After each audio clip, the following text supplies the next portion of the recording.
Good morning dear students. Good morning dear students. आज हम लोग इकाई 2 घातांक पढ़ लेते हैं जल्दी से। घातांक छोटा सा है और आप जानते हैं, बस समझ जाएंगे। और इसमें भी पढ़ेंगे हम घातीय संकेतन में आधार एवं घातांक को पढ़ेंगे और समझेंगे अभ्यास 2 को हल करने के लिए। आपको पढ़ना है इसमें तो घातीय संकेतन में आधार एवं घातांक, घातांकों के नियम, धनात्मक आधार पर परिमेय संख्याओं को घात के रूप में व्यक्त करना, धनात्मक एवं ऋणात्मक घातांक, बड़ी एवं छोटी संख्याओं को घातांक के रूप में व्यक्त करना। लेकिन आज हम सिर्फ पहला वाला पॉइंट पढ़ेंगे कि घातांक क्या होता है। हम सीधे सीधे बात करते हैं। जैसे आप संख्याओं में बात करते हो, इकाई, दहाई, सैकड़ा, हजार, 10,000, लाख, इस तरह से आप बढ़ते जाते हो और संख महासंख की बात कर लेते हो। फिर उसके बाद अगर आपसे पूछा जाए तो फिर प्रॉब्लम होती है, परेशानी होती है, आप उसके बाद नहीं बना है। यानी कि आप जानते हो कि संख्याएं बहुत अनंत तक होती हैं, संख्याओं का कोई ओर छोर नहीं होता है। इसलिए ऐसी संख्याओं को की प्रॉब्लम को दूर करने के लिए हम घात अंक का प्रयोग करते हैं। जैसे हम जान रहे हैं, इसमें देख रहे हैं आप, 1 लिखा हुआ है, 000, ढेर सारे लिखे हुए हैं। प्राकृतिक संख्याओं में सबसे बड़ी संख्या नहीं आप कह सकते हैं। पृथ्वी का द्रव्यमान आप देख रहे हो 5, 9, 7 इस तरह से इतना किलोग्राम है। आप देख रहे हो कितने जीरो हैं। और इसी तरह से आप देख रहे हो यूरेनस ग्रह का द्रव्यमान भी 8, 6, 8 इतना 00 किलोग्राम है। आप समझ गए होंगे कि इन संख्याओं को पढ़ना सरल नहीं है। तो इस प्रकार की ऐसी अन्य दूसरी बहुत बड़ी संख्याओं को पढ़ना, समझना और अंतर ज्ञात करना, उनकी तुलना करना कठिन है। अतः इन संख्याओं को सरलता से पढ़ने और समझने तथा आपस में तुलना करने के लिए घातांकों का प्रयोग करते हैं। और इस अध्याय में हम घातांकों के बारे में अध्ययन करेंगे तथा यह भी सीखेंगे कि प्रयोग किस प्रकार किया जाता है। घातांक। हम बड़ी संख्याओं को संक्षिप्त रूप में निम्नलिखित लिखते हैं। बड़ी संख्याओं को छोटे रूप में लिखने के लिए घातांकों का प्रयोग करते हैं। जैसे आप देख रहे हो, इसमें क्या लिखा हुआ है, 1 लिखा हुआ है और 5 टाइम्स 0 लिखा हुआ है, यानी 1 लाख। 1 लाख, 1 लाख को आप छोटे में किस तरह से लिखा गया, देखिए 10 घाते 5। अब आप कहेंगे 10 घाते 5 कैसे लिखा हुआ है, तो यहाँ पर आप 10 घाते 5 का संक्षिप्त संकेतन है, जो कि गुणनफल।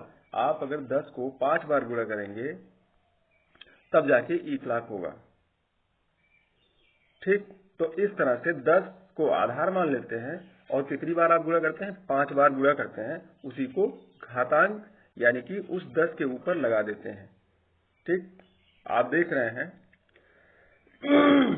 पावर ऑफ इंडेक्स या एक्सपोनेंट भी कहते हैं उसको, घातांक को। यहाँ पे आप 1000 देख रहे हैं, 1000 को 3 टाइम्स गुणा किया गया है। किसको 3 टाइम्स गुणा किया गया है, 10 को। तो 10 को आप आधार मान लीजिए और 3 टाइम जो गुणा किया गया है उसको आप घात मान लीजिए। और देखिए यहाँ पे आप देख रहे हैं ये 10 की घात 3। 100 को भी आप घातांक के रूप में लिख सकते हैं। जैसे 10 गुणे 10, 10 को 2 बार आपने गुणा किया तो 10 की घात 2 रूप में लिख सकते हैं। तो यहाँ 10 की घात 3 संख्या 1000 का घातांकी रूप है और 10 की घात 2 संख्या 100 का घातांकी रूप है। आगे बढ़ते हैं। संख्या 1, इतने जीरो ढेर सारे लिखे हुए हैं, आपको काउंट करना पड़ेगा, को घातांकी रूप में व्यक्त करना है। तो आप तो अब व्यक्त कर सकते हैं, क्योंकि आपको पता है कि इनको 10 गुणे 10 गुणे लिखना है। तो आप सीधे सीधे आप जीरो गिन लीजिए कि कितने जीरो हैं। ठीक, तो उन्हीं को आप 10 की पावर और जितने जीरो हो उतना आप लिख दीजिए।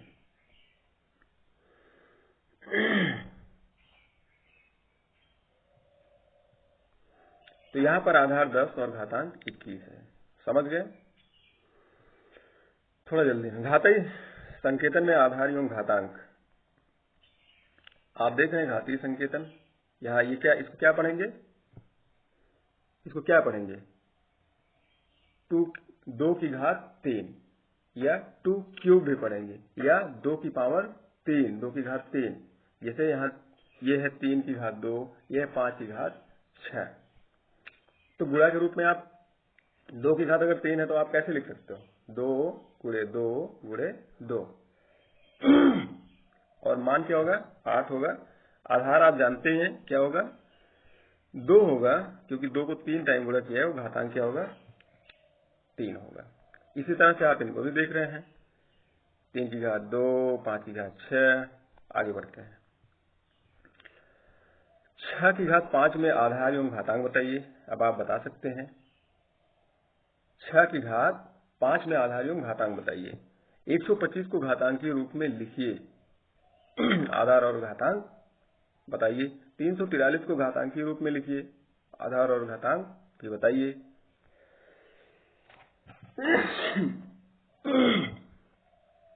कुछ घातों के विशिष्ट नाम है, उदाहरण 10 की घात 2, 10 के ऊपर घात 2 या 10 की घात 2 है तो इसे 10 का वर्ग 10 स्क्वायर कहते हैं, 10 स्क्वायर कहते हैं, पढ़ा जाता है। यानी कि जिसकी घात 2 हो, जिस भी संख्या की घात 2 हो, जिस भी संख्या की घात 3 हो, तो अगर जिस संख्या की घात 2 हो तो उस संख्या को पढ़ते हुए स्क्वायर बोल देंगे। जिस संख्या की घात 3 हो उस संख्या को पढ़कर बता देंगे कि स्क्वायर रूट ना क्यूब ना। तो जैसे 10 की घात 3 है तो आप इसे बोलेंगे 10 का क्यूब या 10 का घन। और वो भी हाँ, जो 10 स्क्वायर आप बात कर रहे थे, जिस संख्या की घात 2 है, या जैसे यहाँ पे 10 की घात 2 है तो इसे 10 का वर्ग भी कहते हैं और इंग्लिश में 10 स्क्वायर कहेंगे। और जिस संख्या की घात 3 है उसे 10 का घन या उस संख्या का घन और 10 क्यूब बोलेंगे। ध्यान दीजिएगा इस वर्ड को, घात मतलब स्क्वायर और क्यूब। आगे बढ़ते हैं। 3 का घात 4 तथा 4 की घात 3 में कौन सी संख्या बड़ी है और क्यों? आप देख रहे हैं 3 की घात 4 है तो आप कितनी बार गुणा करेंगे उसको? 3 को जितना उसका घात है, जितना उसका पावर है, उतनी बार गुणा करेंगे। यानी 3 का घात अगर 4 है तो आपने 3 का 4 बार गुणा किया, 81 आया। 4 को 3 बार गुणा किया, 64 आया। अब आप समझ सकते हैं 81 बड़ा है कि 64 बड़ा है। आप जानते हैं 81 इज ग्रेटर देन 64। तो अतः 3 की घात 4 बड़ी है 4 की घात 3 से। अब आप एक उदाहरण इसको भी हल कर सकते हैं। 2 की घात 8 और 8 की घात 2 में कौन सी संख्या बड़ी है, तो आप उसी प्रकार से कर लीजिएगा, ठीक है ना। ध्यान दें कि पूर्णांकों की भाग की किसी परिमेय संख्या को उसी परिमेय संख्या के द्वारा कई बार गुणन घातीय संकेतों द्वारा व्यक्त कर सकते हैं। जैसे आप देख रहे हैं 2/3 एक परिमेय संख्या है, 2/3, 2/3, 2/3। तो आप इसको देख रहे हैं ना कि 2/3 कितनी बार है, 4 बार है। तो देखिए 2/3 की घात 4 लगा दिया गया। अब आप अगर इसमें से पूछेंगे कि इसका आधार कौन है और घात कौन है, तो आप बता सकते हैं ना, 2/3 इसका आधार है और 4 इसकी घात है। आगे बढ़ते हैं।